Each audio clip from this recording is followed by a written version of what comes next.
आज आपल्याला काय पाहिजे? No sooner dash dash than. ठीक आहे. आता no sooner dash dash than आपण ॲज सून ॲज बघतोय, बरोबर. याच्या आधी जे बघितले त्यामध्ये पहिल्या क्रिया, नंतर त्याचा होणारा परिणाम, ह्या गोष्टी आपण पाहिलेल्या आहेत. मग आत्ता जे आपण no sooner dash dash than बघतोय त्यामध्ये पण सिमिलर. जर वाक्यावरती दिसत असतील तर बऱ्यापैकी ॲज सून ॲजने सुरुवात झालेली, म्हणजे हे पण काय आहे? सिमिलर. थोडंसं त्याच्यामध्ये बदल आहे. मग तो बदल काय आहे तो सांगतो.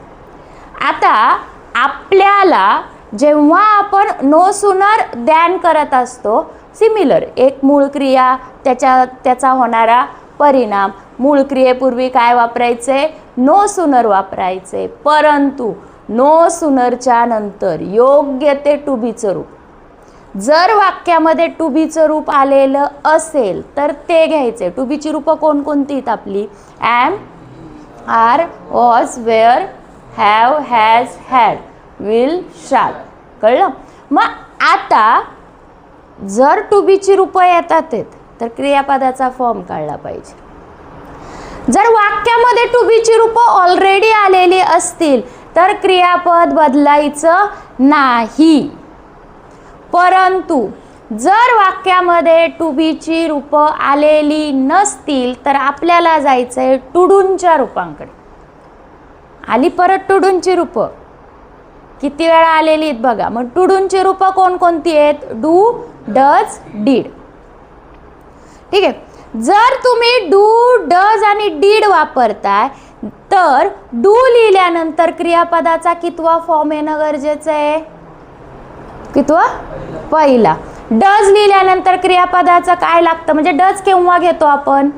क्रियापदाला यस किंवा ईएस असल्यानंतर तुम्ही काय घेणार? डज घेणार. परंतु पुढे काय करणार? मग क्रियापदाचा यस ईएस काढून टाकणार, तो लिहिणार नाही. जर क्रियापदाचा दुसरा फॉर्म आलाय तर तुम्ही काय लिहिता? डीड लिहिता. आणि क्रियापदाचा कितवा फॉर्म घेता? पहिला फॉर्म घेता. कसं ते आत्ता सांगूया. त्याच्यानंतर पुढे पहिलं वाक्य संपल्यानंतर तुम्हाला लिहायचं आहे दॅन, आणि दुसरं वाक्य आहे तसंच लिहायचं आहे. ॲज सून ॲजमध्ये जो नियम होता की वाक्यामधलं इमिजिएटली, जस्ट, देन यांसारखे शब्द काढून टाकायचे, ते परत वापरायचे नाही. ठीक आहे. म्हणजे वाक्याचा पहिला नियम, वाक्याच्या सुरुवातीलाच नो सूनर.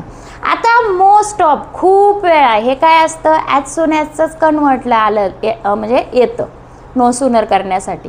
मग आपल्याला जर तुम्ही ॲज सून ॲजची बऱ्यापैकी वाक्य बघितली असेल तर क्रियापदाचा सेकंड फॉर्म आहे. तुम्ही या आधीची वाक्य बघा, यामध्ये काय वापरलेलं आहे आपण? सेकंड फॉर्म वापरलेला आहे. मग सेकंड फॉर्म आला म्हणजे काय आला? डीड आला. ओके. कोणाला काय प्रॉब्लेम? म्हणजे जास्त करून डीड आणि हॅडच वापरतात. पण नियम काय आहे? टू बीची योग्य ती रूपं, विल, शाल, ॲम, इज, आर हे क्वचित येतं. त्याच्यासाठी नियम नीट लक्षात ठेवायचा आहे. जसं हार्डली नंतर आपलं काय येतं? हॅड. कंपल्सरी हॅड येतं. तसं इथं कंपल्सरी डू नाही येत, कंपल्सरी डज नाही येत, कंपल्सरी डीड येत नाही. क्रियापदाच्या काळानुसार योग्य ते टू बीचं रूप. आणि जर वाक्यामध्ये टू बीची रूपं आलेली असतील तर ती आहे तशीच घ्यायची, त्यामध्ये कोणताही बदल करायचा नाही. आणि नाही करायचा क्रियापदांमध्ये. पण जर तुम्ही टू डूंची रूपं घेत असाल तर क्रियापदांमध्ये बदल करायला लागतो. वाचा पहिलं वाक्य काय आहे?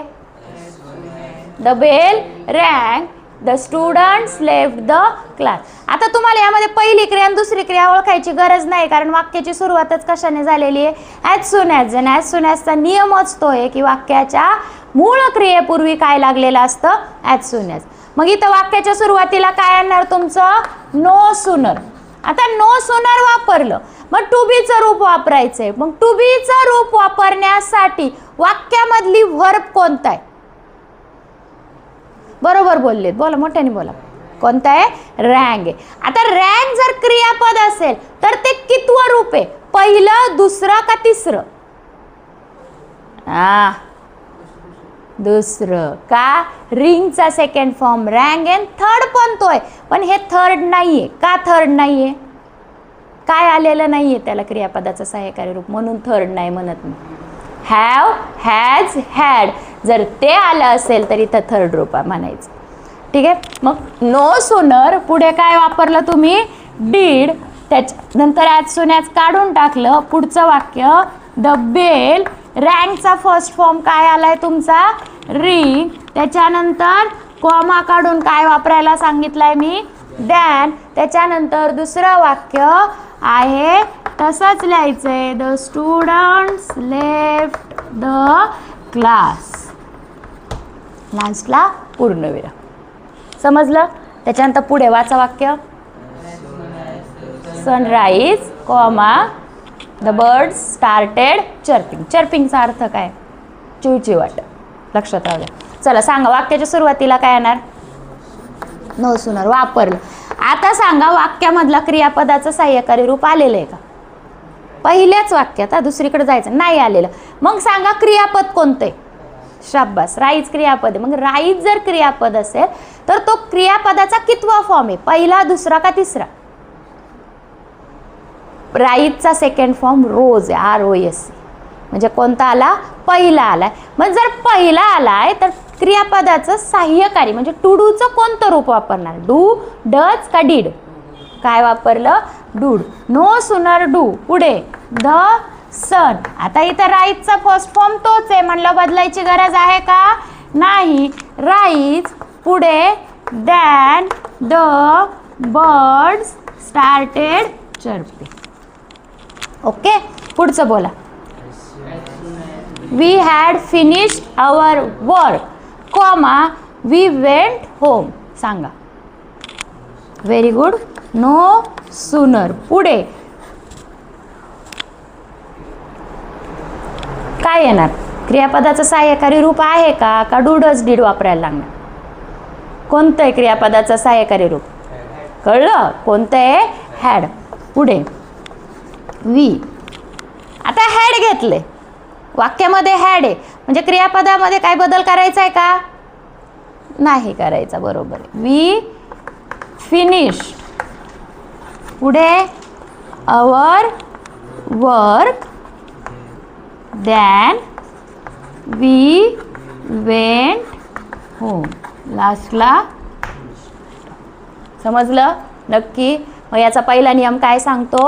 वाक्याच्या सुरुवातीला बऱ्यापैकी म्हणजे ज्या मूळ क्रिया असतात त्यांच्यापूर्वी काय वापरायचंय? नो सुनर वापरायचं. त्यानंतर वाक्यामध्ये जर टू बीची रूपं आलेली असतील तर ती काय करायची? घ्यायची. त्यानंतर पुढे जर वाक्यामध्ये टू बीची रूपं आलेली नसतील तर टुडूंच्या रूपांकडे जायचं. ती वापरल्यानंतर क्रियापदाचा पहिलाच फॉर्म घ्यायचा आहे, बदलायचा नाही. कळलं? मग टुडूंची रूपं आपण कशी घेतो? जर पहिला फॉर्म असेल तर डू, क्रियापदाला यस यस असेल तर डज आणि क्रियापदाचा सेकंड फॉर्म असेल तर डीड. पण जेव्हा टू बीची रूपं आलेली असतात तेव्हा क्रियापदामध्ये कोणताही बदल करायचा नाही. पहिलं वाक्य संपल्यानंतर पण लक्षात ठेवण्यासाठी स्वल्पविराम जिथे अँड जिथे म्हणजे दोन वाक्य जोडण्यासाठी जे काय असेल ते काढून टाकून त्याच्या जागी काय वापरायचं आहे? तुम्हाला दॅन वापरायचं आहे. दुसरं वाक्य आहे तसंच लिहायचं आहे, त्याच्यामध्ये कोणताही बदल करायचा नाही. समजलं? कोणाला काय प्रॉब्लेम याच्यामध्ये? नक्की. त्यानंतर काय काय काढायला सांगितलंय? जस्ट, इमिजिएटली, जस्ट देन काढले. आणि ॲज सून ॲज असेल, हार्डली असेल तर ते काय करायचंय? काढून टाकायचंय, ते वापरायचं नाही. ओके. कोणाला काय प्रॉब्लेम? घ्यायचे नियम. चला.